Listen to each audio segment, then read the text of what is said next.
Depois nós vamos começar a nossa aula. Eu queria apenas fazer igual da outra vez, da outra aula que nós tivemos, para deixar as perguntas para o final, pode ser? Então a gente faz as perguntas para o final por causa da gravação. Eu vou falar mais ou menos 1 hora no máximo, aí depois a gente abre para as perguntas. Porque se a gente ficar abrindo vai atrapalhar aqui a edição também. Então eu dou a aula e no final vocês podem perguntar. Se eu não souber, eu já estou com os meus amigos aqui, então tranquilo, o Jefferson vai saber. Se o Jefferson não souber, o Ailton sabe.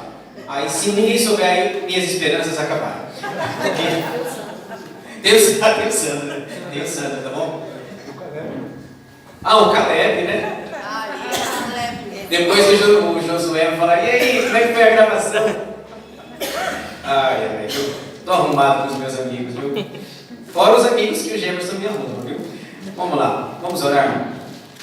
Senhor Deus, obrigado pelas nossas vidas, obrigado por esse dia, por essa manhã, pela renovação das Tuas misericórdias sobre a nossa vida. São elas, segundo a Tua palavra, a causa de não sermos consumidos, e elas se renovam a cada manhã. Grande é a Tua fidelidade. Senhor, nós te agradecemos pelo café da manhã e pedimos que o Senhor continue nos sustentando, dando-nos o pão nosso de cada dia e especialmente o pão espiritual que é a Tua palavra. Alimenta-nos, nutre-nos, sustenta-nos espiritualmente. Nós precisamos de Ti, nos ajuda para que nessa aula do Apocalipse possamos entender a Tua palavra e, acima de tudo, praticá-la para a glória do Teu nome. Nós oramos no nome de Jesus, com perdão dos nossos pecados. Amém. Muito bem, irmãos. Eu trouxe aqui uns slides para ajudar a nossa aula, a nossa compreensão. Então, hoje é a aula 2. Só para quem não estava na primeira aula, a nossa ideia é dar um curso do Apocalipse panoramicamente, né? Porque na igreja eu falei quase 1 ano, então a gente vai pegar os assuntos principais sobre esse livro. Então nós vamos dividir em 8 aulas. 8 aulas no nosso curso. Da outra vez foi a aula 1, então hoje nós vamos para a aula de número 2, tá certo? Depois restarão mais 6 aulas. Eu queria começar com uma revisão, uma pequena revisão, para a gente recordar o que foi falado e também para quem não estava aqui vai ajudar.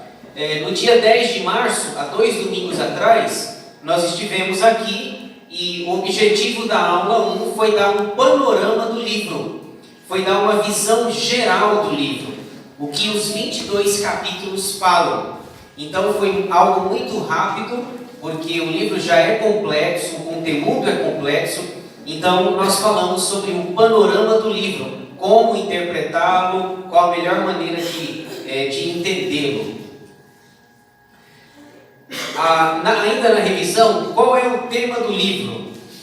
Alguém sem colar, lembra? Eu já falo sem colar, porque normalmente o pessoal já vai colando, né? Então, crente não deveria colar, né? Tá certo? Não, brincadeira. Qual é o tema do livro? Então nós falamos há 2 semanas atrás. Se nós fôssemos resumir o tema numa frase, a frase é essa daí: a vitória de Cristo e da sua igreja.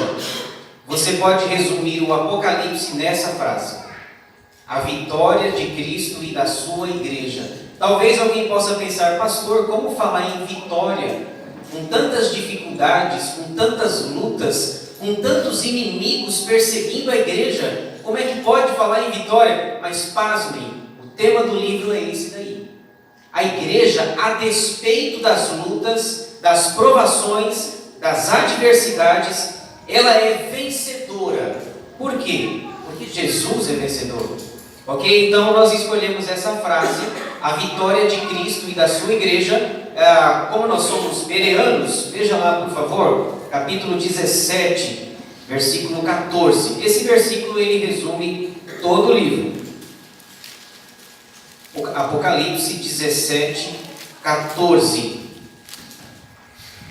Diz assim: pelejarão eles contra o Cordeiro, e o Cordeiro os vencerá, pois é o Senhor dos senhores e o Rei dos reis, Vencerão também os chamados, eleitos e fiéis que se acham com ele. Perceberam que João diz que eles vão pelejar contra o Cordeiro, com letra maiúscula, uma referência a Jesus Cristo. O Cordeiro os vencerá, os inimigos da igreja. E vencerão também aqueles que se acham com o Cordeiro. Quem? Os santos, os fiéis, os chamados, a igreja. Olha a frase. A vitória de Cristo e da sua igreja. Às vezes a gente tem medo só do nome Apocalipse, né? Mas o objetivo do Apocalipse não é para meter medo. O objetivo do Apocalipse é para consolar a igreja que vivia em perseguição.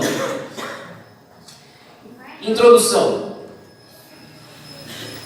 Deixa eu falar algumas coisinhas antes da gente começar. O livro está dividido em 2 partes principais e 7 seções paralelas e progressivas. Gravem essa palavra que está sublinhada ali. Ele é cíclico ou repetitivo e não cronológico, como muitas pessoas pensam. Então, quando a gente olha para o Apocalipse, nós precisamos tomar cuidado para interpretá-lo. O livro ele não é cronológico, ele é cíclico, ele é repetitivo. Eu preciso ler Apocalipse de uma forma diferente da que eu leio, por exemplo, Atos dos Apóstolos. Atos dos Apóstolos é cronológico. Você tem a primeira viagem missionária de Paulo, segunda viagem missionária de Paulo, terceira viagem e lá no finalzinho de Atos, o naufrágio e a viagem de Paulo a Roma. Isso é cronológico. Agora o Apocalipse não, ele é cíclico, ou repetitivo. Ele vai contar a mesma história 7 vezes. A história não é exatamente igual, não é exatamente a mesma, mas só para a gente entender que o livro é cíclico, mas muita gente o lê como se fosse cronológico, certo? Cada sessão fala de acontecimentos que vai da primeira à segunda vinda de Cristo. Então a sessão começa na primeira vinda e termina na segunda. Eu falei da outra vez também, é importante a gente entender o gênero literário da Bíblia. Quando a gente está lendo a Bíblia, por exemplo, se eu vou ler Salmos, eu preciso ler de um jeito. Se eu ler Mateus, eu preciso ler de um jeito. Cada livro da Bíblia tem um gênero literário. Eu até falei da outra vez, acho que dos rios, né? Tem um salmo que fala assim: os rios batam palmas. Aí você fala, mas rio bate palma? Não, isso é uma linguagem simbólica, figurativa, para dizer que a criação louva a Deus.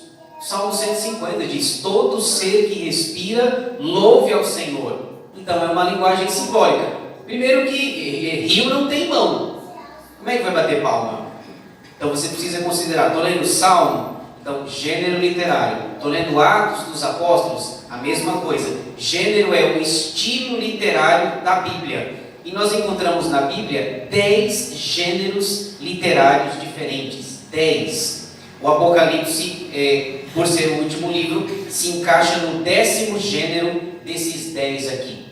Então cada sessão começa na primeira vinda e vai até a segunda vinda. Resumo geral do livro. O livro está dividido em 2 partes.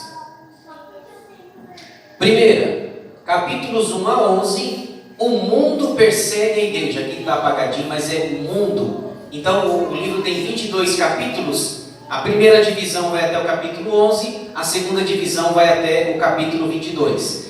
Na primeira parte, o mundo persegue a igreja. Na segunda, capítulos 12 a 22, o diabo e seus agentes perseguem a igreja. Então veja, até o capítulo 11, quem vai perseguir a igreja é o mundo. Do capítulo 12 até o final, a luta vai ficar maior ainda. Por quê? Porque quem vai perseguir a igreja diabo. É o diabo. E aí você fala, pastor, mas está estranho, o senhor falou que o livro fala da vitória de Cristo e da sua igreja, com o mundo perseguindo, com o diabo perseguindo. Sim, apesar do mundo perseguir, apesar do diabo perseguir, Apocalipse 17:14, a igreja é vencedora e também o cordeiro é vencedor e a igreja também é vencedora. Eu coloquei aqui os agentes, né? Por agentes são os aliados, são os, entre aspas, os amigos do diabo, os amigos que ele chama para perseguir a igreja. Então olha só quantos amigos ele tem. 4 agentes: o anticristo, nós veremos no futuro, o falso profeta, a grande Babilônia e os ímpios. Então, se você somar os 4 agentes ou os 4 amigos mais o diabo, a igreja tem 5 inimigos. 5. Mas mesmo com 5 inimigos, vocês se lembram do que Jesus falou em Mateus 16? As portas do inferno não prevalecerão contra a igreja. Satanás tenta destruir a igreja, aí ele chama seus aliados, o anticristo, o falso profeta, a grande Babilônia, os ímpios, 5 inimigos atacando a igreja. Mas Apocalipse 17:14 diz que o cordeiro é vencedor e a igreja também é vencedora. Mesmo que alguém morra, mas Jesus já falou assim, olha, bem-aventurados sois quando por minha causa vos perseguirem, vos injuriarem, disserem toda sorte de mentira contra vocês, ainda que nós morramos, a igreja continua sendo vencedora, porque o seu cordeiro também o é. Resumo geral das sessões. Aqui eu vou precisar da ajuda de vocês. Aqui vai ter uma chamadoralzinha básica, viu? Sem colar, por favor. Vamos lá. Lembra que eu falei que ele vai contar a mesma história 7 vezes, né? Então aqui eu vou pedir a ajuda de vocês para ver se vocês ainda se lembram, quem estava aqui, claro, né? Quais são as 7 vezes. Vamos lá. O livro está dividido em 7 sessões paralelas e progressivas. Qual que é a primeira? 7 candeeiros de ouro. Sem colar? Colando. Oi, mano. Mentira, colando não. Eu tô lendo. Tá consultando, né? Colando é feio, né? Colando é feio. Confissão. Eu tô lendo. Minhas anotações. Fecha seu caderninho aí, viu? Vamos lá. A irmã que é consultora Jequiti, brincadeira. Opa! Acertei? Não, né? Primeira, capítulos 1-3, os 7 candeeiros. Segunda. Então, vocês estão olhando ou não? A gente pede para não colar, mas não tem jeito, viu? Vamos lá. Estão confessando os pecados, tá certo. Segunda, capítulos 4-7, os 7 selos. Terceira,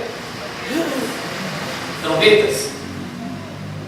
Capítulos 8-11, as 7 trombetas. Quarta, vocês estão acertando todas, hein? Impressionante, viu? Estão estragando minha brincadeira, viu? Vamos lá. Capítulos 12-14, as 7 vozes. Quinta. Parabéns, minha irmã. Muito obrigada. Capítulos 15 e 16, na próxima eu vou confiscar todos esses cadernos aí, viu? Capítulos 15 e 16, as 7 taças. Sexta. Espera aí. Capítulos 17 a 19, as 7 cenas. E a sétima, capítulos 20 a 22, ali está escrito as, né, mas o computador errou, é os 7 julgamentos. Então veja, o número 7 ele está bastante presente no livro. Então a ideia do Apocalipse, ele é cíclico, ele é repetitivo. João vai contar a mesma história 7 vezes, mas a história não é exatamente igual. Cada vez que ele for contar, ele vai falar de coisas diferentes. Por exemplo, quando ele for contar a quarta, ele vai falar de coisas que ele não falou na primeira, na segunda e na terceira. Quando ele for falar a sétima, ele vai falar de coisas que ele não falou nas 6 primeiras. Porque não faria sentido contar 7 vezes a mesma história exatamente igual. Então nós vamos por partes, né? Nós vamos ver o que está em amarelo ali, ó. Hoje nós vamos ficar nos capítulos 1 a 3. Nós vamos contar a primeira história, ok? Então, por favor, não me perguntem do capítulo 21, por exemplo, né? Novo céu e nova terra. Não é hoje, tá bom? Então, só pra gente, nós vamos nos concentrar nos capítulos 1 a 3. Lembram-se que eu falei do simbolismo? O simbolismo, gente, ele tem ele é algo muito forte. Olha só, os símbolos transmitem uma mensagem bem forte. Veremos isso na aula de hoje. Aliás, o Apocalipse é o seguinte: uma imagem dá uma aula. Uma imagem dá uma aula. Então hoje nós vamos nos concentrar basicamente numa figura que eu mandei para o pastor colocou no grupo. Então vamos lá.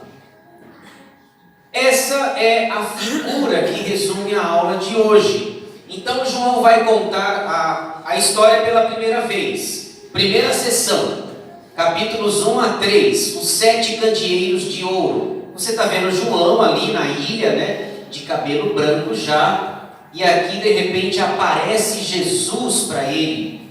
Então, os 7 candeeiros de ouro. Vamos ver aí, por favor. Cada sessão vai da primeira até a segunda vinda. Veja aí capítulo 1, versículo 5. 1:5. Diz assim: e da parte de Jesus Cristo, a fiel testemunha, o primogênito dos mortos e o soberano dos reis da terra, a aquele que nos ama e pelo seu sangue nos libertou dos nossos pecados e nos constituiu reino, sacerdotes para o seu Deus e Pai. A ele a glória e o domínio pelos séculos dos séculos. Onde está a primeira vinda de Jesus aqui?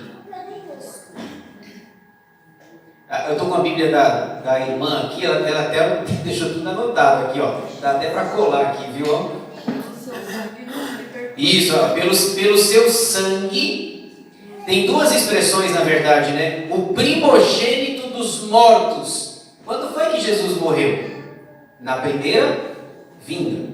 A segunda expressão que a gente identifica que ele está falando da primeira vinda é aquele que nos ama e pelo seu sangue. Quando que Jesus derramou seu sangue na cruz? Na primeira vinda. Então a história, João diz, eu vou contar a história, ela começa na primeira vinda e ela se consome apenas na segunda vinda. Os capítulos 1 a 3 que nós vamos estudar compreende todo o período da história. Nós vimos aqui que Jesus já veio uma vez, mas hoje, em 2019, nós aguardamos a segunda vinda de Jesus. Dá uma olhada aí, agora capítulo 1, versículo 7, onde está a segunda vinda de Jesus?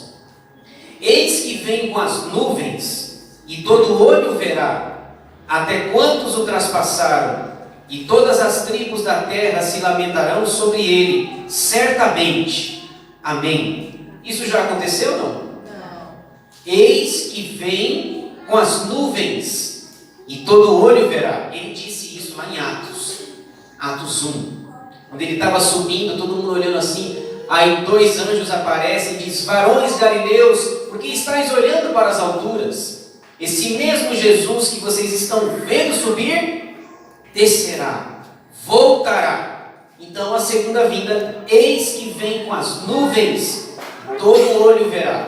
Então aqui esse todo olho verá já elimina arrebatamento secreto. Ideia defendida pelos dispensacionalistas que defendem um arrebatamento secreto. Jesus vem, arrebata a igreja secretamente. Quando as coisas começarem a piorar aqui, a gente não vai estar aqui mesmo, né, para contar a notícia, mas eu acho complicado provar isso nas Escrituras. Muito complicado. Certo? Então essa é a ênfase. Quando nós, na próxima aula, quando a gente for falar dos selos, 7 selos, mesma dinâmica. Primeira vinda, segunda vinda. Então o que nós vamos ver aqui são os detalhes entre a primeira e a segunda vinda. Então vamos lá. Aliás, só um detalhe antes da gente continuar. Por exemplo, essa cena, quando Jesus foi embora, quando ele foi para o céu, quando João o reencontra, já segundo os estudiosos, havia se passado cerca de 60 anos. Cerca de 60 anos que Jesus tinha ido embora, ido para o céu. Nós estamos aqui por volta do ano 96 depois de Cristo, já terminando o primeiro século. E aí, veja, olha que coisa interessante. João deve ter tomado um susto quando viu Jesus, um susto. Porque a visão que João tinha de Jesus era do carpinteiro de Nazaré, com as marcas da crucificação, o Jesus, filho de José e Maria. 60 anos se passaram, e aí João encontra Jesus novamente, glorificado, com um monte de coisa. Irmãos, aqui, isso aqui dá para falar até 2 horas da tarde, mas eu tenho que me controlar aqui, certo? Aliás, esse relógio eu acho que está atrasado ali, viu? Ó, 9h40, está certa a hora aí ou não? Alguém faz um sinal para eu parar aí, viu, gente? Senão eu não paro não. Que horas são? 10? 9h57, tá vendo? Isso aqui está atrasado, viu? Pastor, me dá um sinal, espero que não abra nenhum alçapão aqui para eu cair. Então, 60 anos se passaram e Jesus está bem diferente, né? Jesus está bem diferente. O João deve ter tomado um susto quando viu o Senhor Jesus. Muito bem, então vamos falar um pouquinho sobre essa imagem. Vamos ler, por favor, Apocalipse 1. É a descrição dessa imagem. Apocalipse capítulo 1, versículos 9 a 20. Tudo que nós vamos ler está nessa imagem. 1:9. Eu, João, irmão vosso e companheiro na tribulação, no reino e na perseverança em Jesus, achei-me na ilha chamada Patmos, por causa da palavra de Deus e do testemunho de Jesus. Achei-me em espírito no dia do Senhor, e ouvi por detrás de mim grande voz, como de trombeta, dizendo: o que vês, escreve em livro e manda às 7 igrejas: Éfeso, Esmirna, Pérgamo, Tiatira, Sardes, Filadélfia e Laodiceia. Voltei-me para ver quem falava comigo, e voltado, vi 7 candeeiros de ouro. Olha lá, então ele vai descrever aquela cena ali. Vi 7 candeeiros de ouro.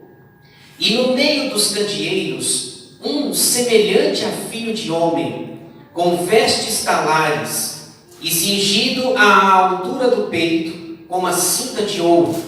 A sua cabeça e cabelos eram brancos como alva lã, como neve. Os olhos como chama de fogo. Os pés semelhantes ao bronze polido, como que refinado numa fornalha. A voz como voz de muitas águas. Tinha na mão direita 7 estrelas, e da boca saía-lhe uma afiada espada de 2 gumes. O seu rosto brilhava como o sol na sua força. Quando vi, caí a seus pés como morto. Porém, ele pôs sobre mim a mão direita, dizendo: não temas, eu sou o primeiro e o último, e aquele que vive. Estive morto, mas eis que estou vivo pelos séculos dos séculos, e tenho as chaves da morte e do inferno. Escreve, pois, as coisas que viste, e as que são, e as que hão de acontecer depois destas. Quanto ao mistério das 7 estrelas que viste na minha mão direita, e aos 7 candeeiros de ouro, as 7 estrelas são os 7 anjos das 7 igrejas, e os 7 candeeiros de ouro, e os 7 candeeiros são as 7 igrejas. Entenderam alguma coisa aí? Não? Nem eu, né? Vamos lá. Irmãos, olha só essa imagem, vocês vão ficar admirados, que numa imagem, aliás, não é à toa que tem aquele ditado lá, né? Uma imagem vale mais do que 1000 palavras. Pode perceber na Bíblia que quando Deus põe uma imagem, põe um desenho, o negócio é muito rico, muito rico. Às vezes eu estou conversando com meu filho, né? Aí ele está falando, não estou entendendo, aí ele olha para mim assim: pai, você entendeu o que é que eu desenho? Eu falo: não precisa desenhar não, viu? Coisa mandada do céu. Então isso acontece muito na Bíblia. Lembra-se, por exemplo, do sonho de Nabucodonosor? Que ele vê uma estátua, cabeça de ouro, peito de prata, as pernas, os pés. Ali numa figura, Deus conta 500 anos de história. Numa figura, a cabeça é o fulano, o peito de prata, as pernas, os pés, ferro, barro. São os impérios mundiais que se levantariam. Então, com uma imagem, Deus fala muitas coisas. Aqui, olha só, olha quanta coisa tem aqui, gente. Meu desafio em meia hora é muito grande. 12 características tem nessa imagem. 12. Aí uma vez até careta ali. Sabiam disso? Naquela foto ali, você já leu Apocalipse 1, de 9 a 20, certo? Você já imaginou que tinha tanta coisa nessa figura? 12 características são descritas a respeito de Jesus. 12. Por isso que eu falei que João tomou um grande susto. Porque o Jesus que ele viu era diferente. Então eu vou falar aos pouquinhos aqui, resumidamente, é claro. Nós vamos ver essas 12 características. A primeira característica, não dá para ver muito bem ali, mas eu vou ler. Fala das vestes, as vestes de Jesus. Veja aí o versículo 13, por favor. Versículo 13, a parte B. E no meio dos candeeiros, um semelhante a filho de homem, com vestes talares, vestes brancas. Ele usa uma veste branca. Essa primeira característica aponta, a roupa que ele veste, aponta para o sacerdócio de Jesus. Jesus é sacerdote. Lá em Hebreus ele é descrito como o sumo sacerdote que penetrou os céus. Lembra-se do Antigo Testamento? A gente não tinha a figura do sacerdote? O sacerdote, o sumo sacerdote, que veio da tribo de Levi. Arão era o sacerdote, tinha uma roupa especial para o sacerdote. Então a primeira característica, ele diz: quando eu olhei para Jesus, as suas vestes, ele tinha vestes talares, roupa branca. E o branco no Apocalipse vai descrever pureza, santidade. Mais para frente a gente vai ver que a igreja também veste branco, roupas brancas, que a ideia é, lembra que a gente canta na ceia? Alvo mais que a neve, o teu sangue nos torna Senhor. Essa é a ideia, é o simbolismo branco. Todo mundo lá veste branco, porque é o símbolo que chegou até lá, porque no céu, porque foi lavado pelo sangue do Cordeiro. Então ele usa vestes talares, roupas brancas, mostrando que Jesus é o sacerdote, o sumo sacerdote perfeito, que penetrou os céus. Essa é, portanto, a primeira característica. Não percam as contas aí, viu, gente? A segunda característica diz que ele usa um cinto. Ainda versículo 13c diz assim: e no meio dos candeeiros um semelhante a filho de homem, com vestes talares e cingido à altura do peito com uma cinta de ouro. Então olha aqui, dá para ver, né?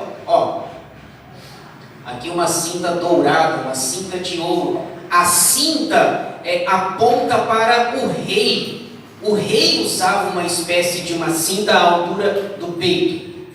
Então a ideia é: Jesus é sacerdote, Jesus também é rei. Aliás, rei dos reis, Senhor dos senhores, Senhor absoluto sobre todas as coisas. Leia, por exemplo, 1 e 2 Samuel, 1 e 2 Reis, 1 e 2 Crônicas, que nós temos lá nesses 6 livros a história dos reis. Você tem Davi, Salomão e assim por diante, a história conta. Então, esses reis são tipos de Cristo. Jesus é o rei, rei dos reis, Senhor dos senhores. Ele tem à altura do peito uma cinta de ouro. Então essa é a segunda característica. Terceira. A terceira fala da cabeça. Cabeça, versículo 14a. A sua cabeça e cabelos eram brancos, como alva lã, como neve. Cabeça branca, olha lá, ó. Cabeça branca, cabelos brancos apontam para a sua sabedoria. Sabedoria. Então essa já é a terceira característica que Jesus tem. Lá em Provérbios, Salomão vai exaltar, ele vai falar bem de quem tem as cãs, né? Ouça quem tem cãs. Aliás, eu estou começando a ficar com cãs, viu? Já estou começando, cabelo branco. Outro dia eu fui pentear meu cabelo lá e vi, e normalmente os fios brancos, né, eles ficam para cima, meio que rebeldes. Então, eu estou começando a ficar sábio. Certo? Começando, viu? Deixa eu ver se tem alguém de cabelo todo branco. Acho que não, né? Não. Tudo novo, né? O pastor está inteiro, rapaz. Ó, quase, eu tenho mais que ele, viu? Fio branco. E eu acho que eu tenho idade para ser filho dele, viu? Então aqui, a cabeça... Desculpa, aliás, o João está com cabelo branco também, tá vendo? O João está de cabelo branco. Cabeça com cabelo branco aponta para a sabedoria. A cultura oriental que é assim, né? Os japoneses, por exemplo, reverenciam muito os mais velhos, quem tem cabelo branco. A nossa cultura não. A gente pega o velhinho de cabelo branco e joga ele lá no asilo, né? Não deveria ser assim. A gente deveria ouvir a sabedoria dos mais velhos. Leia depois, não agora, Provérbios capítulo 8. Provérbios 8, Jesus é descrito como a sabedoria de Deus. Então eu tenho que correr, mas olha como é rico, gente. Uma imagem com 12 características. Então o cabelo branco aponta para a sabedoria. Lembra-se de Tiago? Se porém algum de vós necessita de sabedoria, peça a Deus, que a todos dá liberalmente, e nada lhes impropera, e ser-lhe-á concedida. Quarta. A quarta, são olhos aí, tá certo? Olhos, também falha aqui. A quarta característica fala dos olhos, versículo 14b, veja aí. Depois de falar do cabelo, os olhos como chama de fogo. Os olhos aqui, não dá para ver muito nítido na imagem, né? Mas os olhos de Jesus são descritos como chama de fogo. Isso aponta, irmãos, para a onisciência de Jesus. Jesus é onisciente. Ele sabe de todas as coisas. Lembra do Salmo 139? Os atributos de Deus? Deus é onipotente, onipresente e onisciente. Ele sabe de todas as coisas. Diante desses olhos que são como chamas de fogo, seus olhos são perscrutadores. Não dá para esconder nada de Jesus. Todas as coisas estão patentes diante de seus olhos. Quinta,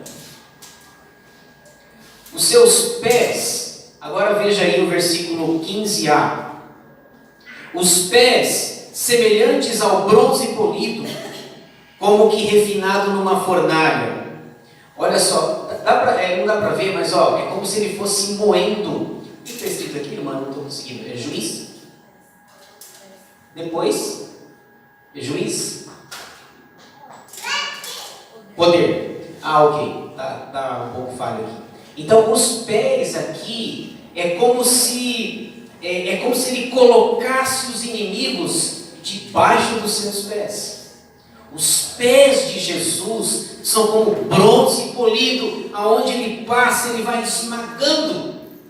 Mas a ideia de esmagar é antiga, né? Lembra-se lá no Jardim do Éden ainda? Lá no Jardim do Éden diz assim, olha, a serpente vai picar o calcanhar do Messias, mas o Messias vai o quê? Esmagar a cabeça da serpente. Como é que faz isso? Com o pé. Então João diz assim, os pés de Jesus são como bronze polido, ele vai pisando, ele vai destruindo. Apocalipse 17:14. Jesus, o Cordeiro é vencedor e a igreja também é vencedora. Tem uns textos no Antigo Testamento até pesados de ler. Por exemplo, na época de Samuel, quando Saul foi para a batalha e ele trouxe o rei vivo, lembra disso? Ele matou as pessoas lá na guerra e ele trouxe o rei vivo. Aí Samuel falou assim, olha, mas o Senhor mandou matar todos lá na batalha e o rei ficou vivo. Aí Samuel disse, deixa eu mostrar para vocês como é que mata. Estranho para nós esse negócio, né? O homem deita lá e ele faz o quê? Pega aqui põe o pé aqui no gogó dele e assim, viu? É assim que mata.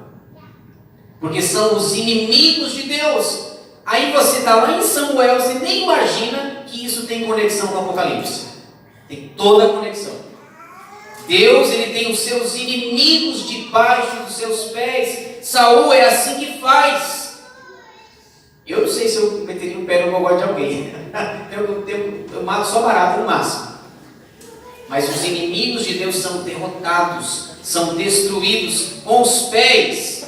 Todos os inimigos serão derrotados. Jesus, os seus pés são como bronze polido. Sexta, a sua voz. Veja aí que versículo que é. Vem em seguida, né? Os pés, versículo 15. Depois a voz. A voz, como voz de muitas águas. Agora aqui está escrito da irmã. Juiz. A voz dele aponta, voz de muitas águas. Parece um mar agitado. A ideia é mostrar que Jesus é juiz. Ele é o juiz de todas as coisas, de todo o universo. E é interessante, a gente não vai ler, aqui está falhando, mas o Salmo 29, não sei se você já leu o Salmo 29, o Salmo 29 é o Salmo da voz. A palavra voz lá no Salmo 29 aparece 7 vezes. A voz do Senhor é poderosa, lembra desse salmo? A voz do Senhor é poderosa, a voz do Senhor destrói os inimigos, a voz do Senhor despedaça os cedros do Líbano, a voz do Senhor, e vai a voz, a voz, a voz. Aí você lê o Salmo 29 e nem desconfia que ela tem conexão com Apocalipse 1. A voz de Jesus é como voz de muitas águas, é a voz de um juiz, que quando ele fala, os outros calam, os outros tremem diante dele. A sua voz é como voz de muitas águas. Sétima, a sua mão, qual que é deixa eu ver aqui, vou continuar a leitura. Tem horas que eu enxergo, tem horas que eu não enxergo. 16. Tinha na mão direita 7 estrelas. Agora vai falar da mão. Aqui na mão direita, mão direita, ele tem 7 estrelas. A ideia na mão direita, a mão fala do governo. Fala do governo da igreja. As igrejas, as estrelas, todas as coisas estão nas mãos de Jesus. Mas Jesus já tinha falado isso lá nos evangelhos, é só ler João, não tem nenhuma novidade. Aliás, Apocalipse, irmãos, Apocalipse não é nenhuma novidade. Apocalipse precisa se harmonizar com o restante da Escritura. Jesus, a oração sacerdotal, João 17, eu tenho, não rogo somente por esses, rogo por outras ovelhas, há ovelhas que ainda virão, nós aqui mais de 2000 anos depois. Então a ideia é o seguinte, olha, a igreja, o governo está nas minhas mãos. Quem é que pode arrebatar as ovelhas da minha mão? Ninguém. Quem ousaria tirar as ovelhas da mão de Jesus? Quem? Não tem ninguém. Então essa característica diz assim, olha, na mão direita, a mão direita é a mão da... Eu tenho problema com isso porque eu sou canhoto, né? Então eu tenho problema com isso, mas aqui é a mão direita. Então a mão, ele tem 7 estrelas, e aqui tem horas que a mão dele está aberta, e no capítulo 2 a mão dele está fechada. Se ele fechar a mão, quem é que vai abrir a mão de Jesus, gente? A nossa vida. Então é como se João dissesse numa imagem, né? A sua vida está segura em Cristo. Vocês e eu estamos seguros em Cristo Jesus. Ele governa, Ele é o Senhor. Lá no capítulo 4, a gente vai ver depois, no capítulo 4, Ele está ao lado direito do Pai. Aliás, a gente lê isso no credo apostólico, né? Creio em Deus Pai Todo-Poderoso, creio em Jesus Cristo, que está ao lado direito do Pai. A sua mão fala de governo. Sabia dessas coisas ou não? Muita coisa aqui nessa foto, né? Muita coisa. Se você estiver acompanhando aí, pelo cartaz que eu fiz, eu acho que no cartaz está mais nítido. Aí você pode, se você não ficar no Face aí no Zap, viu? Pode ver. Brincadeira. 8. Fala da boca. Veja aí, versículo 16. E da boca saía-lhe uma afiada espada de 2 gumes. A boca dele fala da condenação. Agora eu preciso perguntar, escuta, gente, isso aqui é literal ou é simbólico? Que sai uma espada aqui da boca. Isso é literal ou simbólico? Por quê? Jesus tem uma espada guardada aqui? Quando precisa ele tira isso? Claro que não. Então veja, quando diz assim, olha, já pensou a cena, né, você literalizar isso, né? E o pior é que muita gente literaliza. Aí você vai ter uma interpretação complicada, né? E da sua boca sai uma afiada de 2 gumes. Uma afiada espada de 2 gumes. Então, já pensou ele tirando uma... Outro dia eu falei isso com um colega meu, ele falou, mas eu vi fulano de tal, que não sei o quê, que ele guarda, só porque eu falei, né? Tinha um fulano de tal, foi você, Caleb? Foi o David. Foi Josué. Caleb e Josué. Eu vi, eu conheço, que não sei o que, alguém que guarda uma espada, que eu falei, como diria meu professor, tem sempre um miserável para estragar sua piada. Entendeu? É verdade, a teoria dele é correta. Eu falei, Davi, tirando o seu colega, tá? Tirando o seu colega. Aliás, depois ele vai vir na gravação, vai ficar bravo comigo lá. Davi, brincadeira, Davi e Josué. Mas é claro aqui que isso é simbólico. Simbólico. A ideia da espada, a espada no primeiro século é um instrumento da condenação. Leia, por exemplo, Romanos 13. Paulo diz, olha, se você obedecer às autoridades, você não tem do que se preocupar. Agora, se você não obedecer, temas a autoridade, porque a espada vai te pegar. A espada de Romanos é a mesma espada de Apocalipse. Você precisa ler a Bíblia entendendo que ela é harmônica, todos os textos estão entrelaçados. Eu só preciso fazer as conexões corretas. Romanos 13, cuidado com a espada. Apocalipse 1, da sua boca, a ideia é que Jesus pronuncia a condenação. É Jesus quem fala, vinde, benditos de meu Pai. Não é assim? Para o reino que vos está preparado antes da fundação do mundo. É Jesus quem diz assim, apartai-vos de mim, malditos, para o fogo eterno, preparado para o diabo e seus anjos. É Jesus quem da boca dele pronuncia a condenação ou a salvação. Quem crer e for batizado será salvo. Quem porém não crer será condenado, diz a Escritura. Quem vai pronunciar a sentença? A boca de Jesus, o Messias. 9. A nona fala do rosto. Veja aí, versículo 16. Gente, quanta coisa, hein? O seu rosto brilhava como o sol na sua força. O rosto de Jesus aponta para a sua glória. Jesus é glorioso. E João compara o rosto de Jesus com o sol, na sua maior força, talvez no meio-dia, no maior calor do dia. Mas veja, lembra-se que João estava no Monte da Transfiguração? Quando Jesus estava orando lá, estava Pedro, Tiago, João, Moisés, Elias e Jesus. Aí de repente Jesus começa a orar e o seu rosto faz o quê? Brilha, transfigura. Só que naquele dia, eles que conviveram 3 anos com Jesus, João estava acostumado com o carpinteiro de Nazaré, um homem simples. De repente o rosto de Jesus brilha como o sol, e eles viram só um pedacinho da glória de Jesus. E aí quando eles descem do monte lá, Jesus diz: não conta para ninguém, tá? Não conta isso aí para ninguém. Já pensou segurar um segredo desse? Já pensou? Quando vocês chegarem lá embaixo, e aliás, quando eles descem do monte, a glória lá no monte, lá embaixo tem um endemoniado que os outros 9 não conseguem expulsar.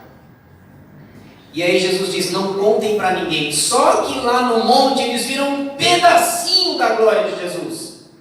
Agora João vê toda a glória de Jesus. O seu rosto brilhava como o sol. E veja, com certeza João teve esse relance. Naquele dia no Monte da Transfiguração, o corpo não era glorioso, nós vimos só um pedacinho do rosto, mas olha que coisa extraordinária. É claro, diz o texto que ele vai cair, né? Cair, quando vi, cair aos seus pés. Claro, qualquer um cairia diante de um Jesus tão extraordinário, tão glorioso como esse. O seu rosto brilhava como o sol. Aliás, tem os raios aqui, né? Os raios procedentes do rosto dele. 10ª. Deixa eu ver aqui, o que está escrito lá, irmão? A primeira. Eu sou o primeiro, né? Versículo 17. Quando vi, caí a seus pés como morto. Porém, ele pôs sobre mim a mão direita, dizendo: não temas, eu sou o primeiro e o último. Eu sou o primeiro e o último aponta para a eternidade de Jesus. A gente conhece as palavras no grego, né? Eu sou o alfa e o ômega, o princípio e o fim. Se o Novo Testamento tivesse sido escrito em português, Jesus diria para nós, né? Eu sou o A e o Z.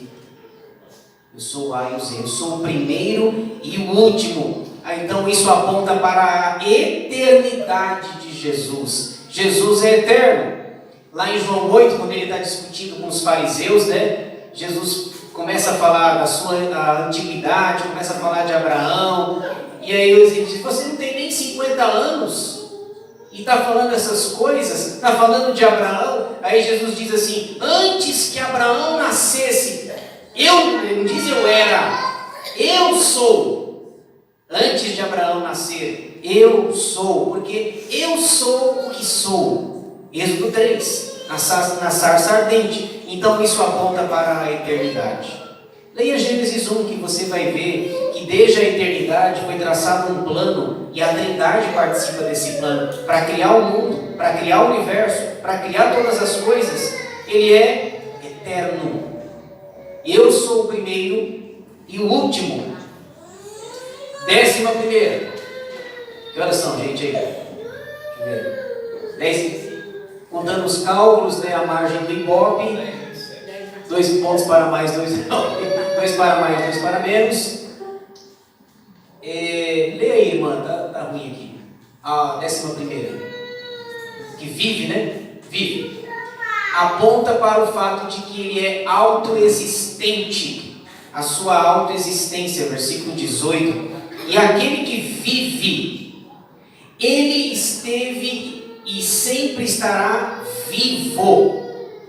Vivo. Então isso aponta para a autoexistência. Ele não foi criado. Deus sempre existiu, né? Às vezes as crianças perguntam assim, né? Quem é o pai de Deus, né? Já viram essa já? Coisa de criança, né? Quem é o pai? Uma vez eu acho que eu peguei, eu compliquei a criança, né? Eu falei, bom, se você está me perguntando do pai, deve ter mãe, né? Quem é a mãe? Aí depois eu vou explicar para a criança, olha, Deus não tem pai, Deus não tem mãe. Sabe por quê? Porque a gente está acostumado com início, fim, nascimento, morte, o princípio, fim, a gente está acostumado com essas coisas. Mas ele diz, eu estou sempre vivo. Ele é autoexistente. Isso não entra na nossa cabeça. Isso transcende o nosso entendimento. Porque nós temos começo e fim. Mas Deus não. Eu sempre estive vivo. Eu sou autoexistente. Ninguém me criou. Jesus, há 2000 anos atrás, ele simplesmente entrou na história. Mas ele sempre existiu. Ok? 12ª, vocês acharam que não ia acabar, né? Mas estamos acabando, viu? Pastor Augusto agradece, viu? 12ª, fala das chaves. A chave é legal, viu? Olha só. Estive morto, mas eis que estou vivo pelos séculos dos séculos, e tenho as chaves da morte e do inferno. Isso aqui é interessante. Quem tem a chave na Bíblia tem a autoridade. Quem tem chave tem a autoridade, certo? Por exemplo, os diáconos da igreja, né? Autoridade grande, né? Se ele não vier, ou se ele vier e esquecer a chave, né? É um abençoado, né? O café vai ser lá fora, viu? Mas tem, né? Mas tem, tá certo. Aliás, eu descobri, viu? Abrindo um parênteses aqui, eu descobri que esse café não é todo domingo, viu, gente? Descobri, o pastor Augusto vinha falando, vou contar, pastor, vou contar o segredo. O pastor falou que quando vem visita, rapaz, eu já dei o Caleb e falou assim, pastor, já vai pensando em outro curso aí, já vai pensando em outro. Isso eu gostei, viu, Caleb? Aí eu fiquei pensando, bom, são 8 aulas, hoje é a segunda, eu tenho 6 cafés garantidos. Mais 6, né? Os seus amigos também. Os seus amigos também, viu? Tá vendo? Ó, temos 6 cafés aí, viu? Depois eu passo o cartaz, não preciso tomar café em casa. Viu? Brincadeira, viu, pastor? Brincadeira. Não resisti, viu? Voltando aqui para chaves. Quem tem chave tem autoridade. Quer ver uma coisa que muita gente entende errado sobre chave? Quem tem a chave do inferno? Muita gente vai dizer que a chave do inferno está na mão do diabo. A chave do inferno, quem tem é o diabo. Então, quando ele abrir, o povo vai. Mas não é isso que a Bíblia diz, não, viu? A gente diz, a chave do céu Deus tem. Mas a chave do inferno está na mão do diabo. Aí o diabo, como ele tem chave lá, ele que manda lá. Isso é um erro gravíssimo. O diabo não tem chave de nada. O texto é claro, tem a chave da morte e tem a chave do inferno. A chave da morte ele pode ressuscitar. João 11, eu sou a ressurreição e a vida. E a chave do inferno não está na mão do diabo, está na mão de Jesus. Ele tem a autoridade, portanto, e lá em Mateus, falando para os discípulos, ele tem a chave. E ele deu a chave para a igreja, sabia? Dar-te-ei a chave do reino dos céus. O que ligares na terra terá sido ligado nos céus. O que desligares na terra terá sido desligado nos céus. Quem tem chave tem autoridade. Então veja, às vezes cria-se uma imagem de que o diabo é ele que vai mandar no inferno e ele vai ficar com um tridente espetando as pessoas lá. Ele é o chefe lá. Isso não está na Bíblia não, meu gente. Meu lema é o que a Bíblia diz. A Bíblia não diz o diabo vai sofrer tanto quanto quem vai para lá. O diabo não vai ser chefe. O diabo não tem chave. O diabo é uma criatura na mão de Deus. E quando Deus abrir, que ele que tem a chave, para lá irão o diabo, seus anjos e todos aqueles que não crerem no Senhor Jesus. O diabo não manda em nada. Aliás, para o diabo agir, precisa da permissão de Deus, né? Lembra-se de Jó? Você pode fazer isso aqui, ó. Posso matar? Não, matar não. Mas ele não pode matar, mas que ele fez um monte de estrago, ele fez. Então ele vai até onde Deus permite. Ok? Então veja, então basicamente é isso. Essa imagem, talvez no seu celular esteja melhor. Apocalipse 1, de 9 a 20, você tem aí essas 12 características de Jesus. Sabia que tinha tanta coisa assim? A gente já leu, nunca imaginou um negócio desse, né? Então, cuidado com os símbolos, cuidado com as figuras. Mais para frente, quando aparecer bicho de 7 cabeças, 7 chifres, 10 cabeças, cuidado com isso. Então, essas 12 características, as vestes, o cinto, deixa eu ver se eu consigo ler tudo ali, né? Cabeça, olhos, pés, voz, mão, boca, rosto. Primeiro, vive e chaves. 12 características nessa passagem aqui. Deixa eu caminhar mais um pouco, só para a gente fechar aqui. Agora eu queria falar rapidinho sobre as igrejas, porque o nome da sessão é os 7 candeeiros de ouro.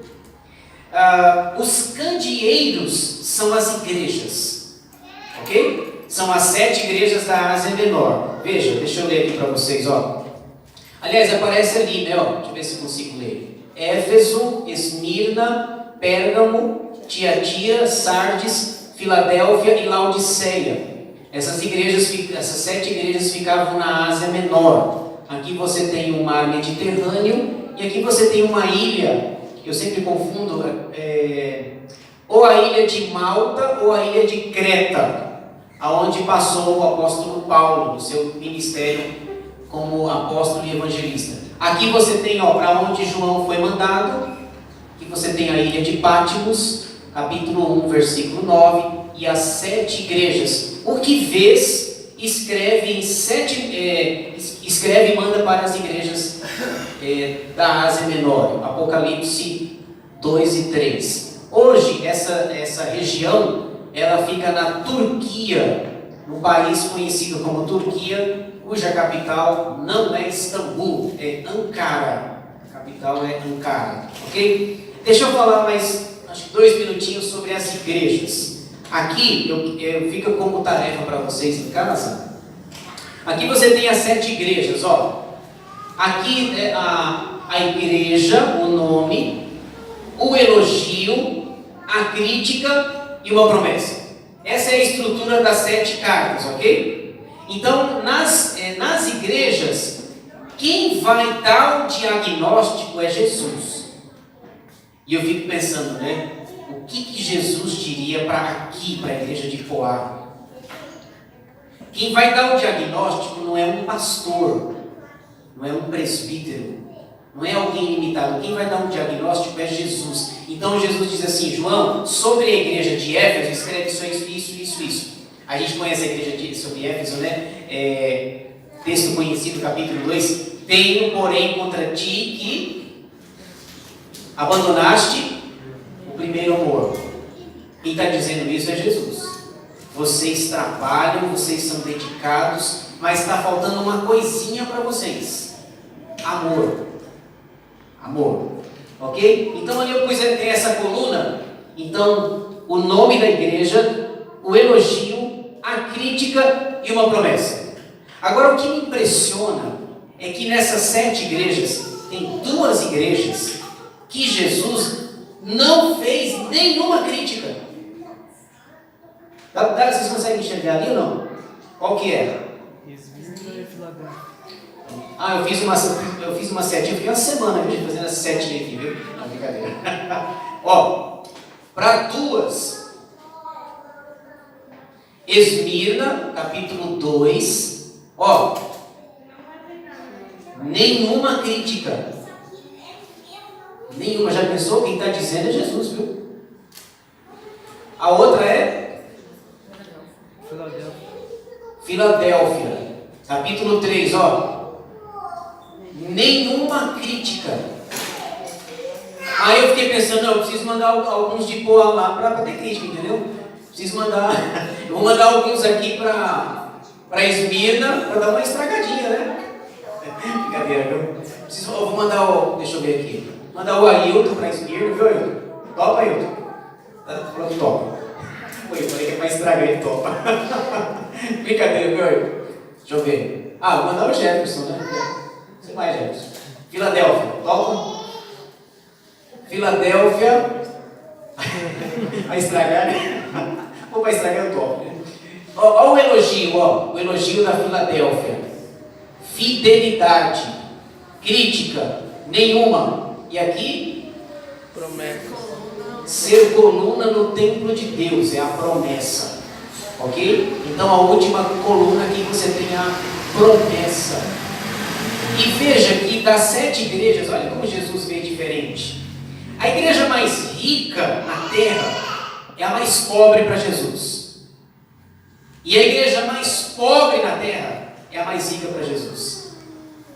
Vocês viram que o critério de Jesus é diferente? Para a igreja de Laodiceia, que é a última, Jesus diz: você tem nome de que vive. Você se gaba do seu colírio. Aí Jesus diz: mas quem dera, você nem é frio, nem quente. És morno, e porque é morno, estou a ponto de vomitar-te da minha boca. Mas qualquer um de nós aqui queria ir para Laodiceia. Eu quero ser membro da igreja de Laodiceia. É melhor. Para Jesus é a pior. Ninguém aqui queria ser membro de uma congregaçãozinha pequena de Esmirna. Ninguém dava nada para Esmirna. E Jesus disse: é melhor. Pode ir para lá. Percebe que o critério de Jesus é diferente do nosso. Mas ele já havia sinalizado isso na Bíblia. Por exemplo, na escolha dos reis, escolha do rei Saul, escolha do rei Davi, né? Quando Samuel foi na casa de Jessé, está com chifre, está com azeite. Aí Samuel vê o primeiro filho mais velho, Eliabe, grandão. É esse aqui. Calma, Samuel, calma. Alto por alto, a gente já viu o que aconteceu, né? Aliás, o Saul, no dia da posse dele, estava escondido, dentro de um cesto. Isso aí não vai dar coisa boa não, gente. Não vai dar coisa, é só ler o ministério dele lá, o relato dele. Passa o primeiro, o segundo, passa 7. Aí Samuel diz: e agora? Embora, né? Tem mais alguém aí, Jessé? Agora eu vou falar algo ao meu favor aqui, claro, né? Eu vou falar algo ao meu favor, né? Tá gravando aí, né? Tá gravando? Bom. Tem que registrar essa parte. Tem que registrar. Tem um lá no campo e... Mas assim, já foi 7, né? Não, mas a gente só vai comer aqui e fazer o sacrifício quando ele vier. Chama lá. Diz o texto que ele era formoso de aparência, ruivo, belos olhos, baixinho. E segundo alguns estudiosos, ele tinha 1,60 m de altura. Eu tenho 1,58, mas eu falo que é 1,60 que é para ficar mais bonito, né? Entendeu? Vocês riem, né? Não é com vocês, né? Oi? Tem um concorrente quem? Como que é o nome dele? Ezequiel. Cadê Ezequiel? Não tá? Aí quando Davi, ele falou: esse aqui, pode ungir. Aí o texto diz assim: Samuel, Deus não vê como o homem vê. O homem vê o exterior, Deus vê o coração. Aí você continua vendo o ministério de Davi: achei em Davi um homem segundo o meu coração, com 1,60 m. Então eu tenho chance, viu, gente? Tenho chance. Então, Deus não olha para a aparência. Alto por alto, Saul era o mais alto em Israel. Aí quando ele foi consultar a médium lá, ele se disfarçou. Tá, pode se disfarçar, pode tirar a roupa, né? Tirar a roupa de rei, tirar a coroa, colocar trapos, mas a altura continua. E aí parece que a médium a princípio não reconheceu, era Saul. Então veja, Deus não vê como vê o homem. Ninguém escolheria ser membro da igreja de Esmirna. Mas é melhor, isso aqui, não tem crítica. Não tem. Então, para Esmirna e para Filadélfia, Aliás, hoje à noite eu vou pregar numa igreja chamada Filadélfia. Filhos de irmãos, né? Amor de irmãos. Filadelfia, amor de irmãos. Hoje parece que a realidade mudou. Todas as igrejas que se chamam Filadélfia são problemáticas. Igrejas onde deveria ter amor entre irmãos. Não sei se é o caso do meu hoje. Isso aí não gravo não. Ok? É isso, deixa eu ver se tem mais algum aqui. Então, irmãos, essa é a primeira sessão. A gente encerra aqui, capítulos 1 a 3, os 7 candeeiros de ouro. Semana que vem não, daqui a 15 dias, se Deus quiser, nós vamos estudar no dia 7 de abril, já anotem aí, tá bom? Dia 7 de abril, nós vamos estudar a segunda sessão. Ele vai contar a história pela segunda vez. Ele já falou de 7 candeeiros. Capítulos 4 a 7, ele vai falar agora dos 7 selos. Só para fechar a questão dos candeeiros. Por que candeeiro? Porque lá em Mateus, no Sermão do Monte, Jesus disse: vós sois o sal da terra e a luz do mundo, o candeeiro do mundo. Apocalipse é a mesma coisa. João está repetindo o que Jesus já havia dito lá no Apocalipse. Então ele vai contar a história pela segunda vez, falando de 7 selos. Esse livro aqui, ele será aberto, e à medida que cada selo é aberto, coisas vão acontecendo, cenas dos próximos capítulos, ok? Deixei aqui também, meus contatos, se você quiser anotar. Meu e-mail, pr.edivaldoac@gmail.com. Meu zap 98302-2008. E meu Facebook, se você digitar esse nome aqui, Edivaldo Alves da Costa, você me acha. Então vamos lá. Pronto. Perguntas e respostas. Pode cortar aí, viu, galera? Já falei muita vez.